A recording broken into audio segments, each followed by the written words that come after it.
Okay, here we have the Behringer Bass V amp. Let's go through a few of the, find a patch that we like and go through a few of the settings. Sounds like a good place to start.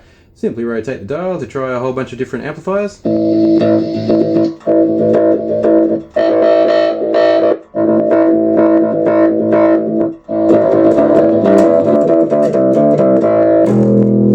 Okay, so from there we got a whole bunch of controls. Now every time you change a preset, these controls change where their LED is.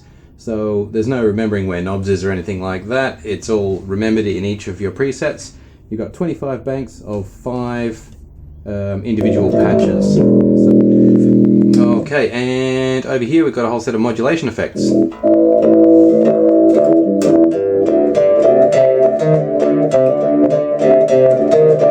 can't remember how that one goes. I'm sure all the Tool fans will be emailing me about that one and how terribly I played it. Anyway, point is that's delay and chorus together. Stereo delay. You won't hear that, of course, because you're listening in mono. Reverb. Ambience. It's like a sound fattener. Voice box.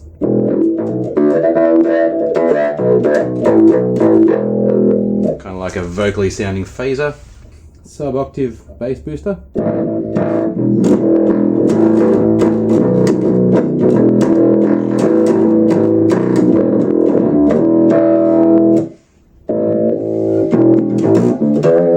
P-Funkin'. Not quite sure what that is. It's an interesting little effect. It's worth having. Auto wah.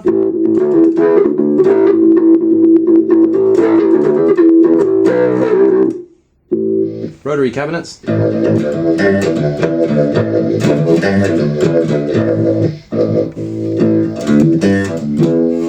Nice phaser. The parameters of these effects are editable by obviously turning the effect or sensitivity switch here. And also hold down the tap button here, which doubles as a second parameter switch. You see how that LED changes position. Our second parameter is up there on about 1 o'clock. Probably better demonstrated by setting it to a chorus effect. I mean a delay effect. And this is going to set the amount of feedback on our second parameter. Or balance, actually.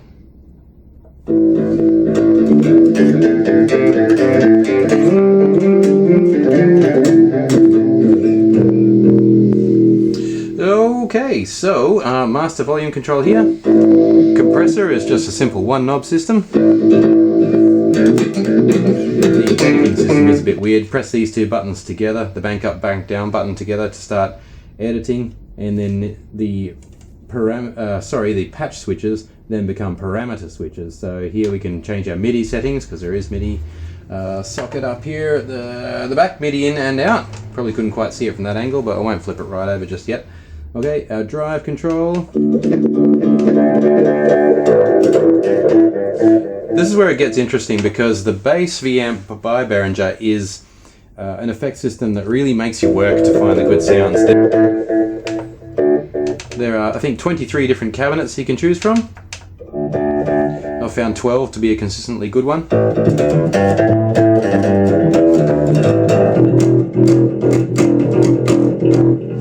I haven't bothered to check the manual to see exactly what number 12 is, but anyway, I think number 6 was pretty good too.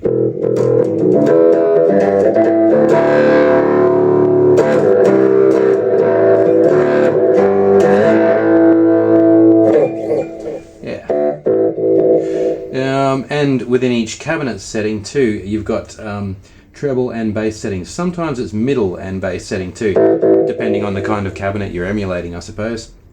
Denoiser is a no-brainer, of course. The higher you set it, the less noise you get, and you get a little bit of chop off at the end of your more quiet signals. Let's turn it up to maximum. So your decay becomes quite sharp when your noise reducer is on maximum. It's a good noise reducer though. It seems to work effectively and preserve most of the personality of what you're playing without letting too much noise in. Okay, so let's exit there. Finally, we have a bass synth.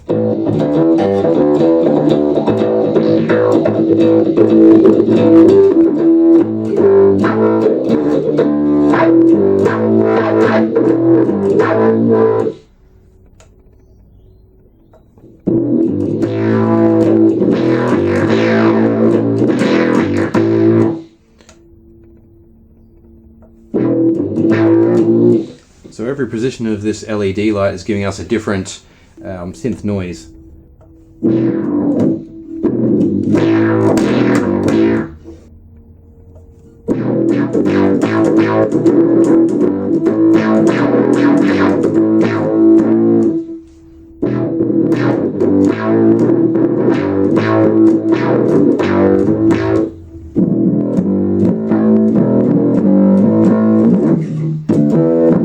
Finally, we have distortions.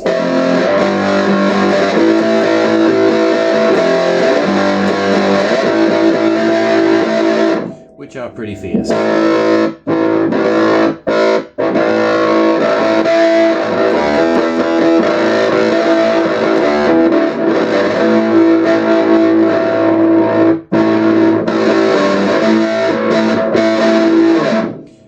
So if you turn the gain right up, it'll keep those settings for every amp as you switch through it. So if you want a really hard drive sound, it's just a question of turning the drive right up and then flicking through your amplifiers and seeing what sounds good.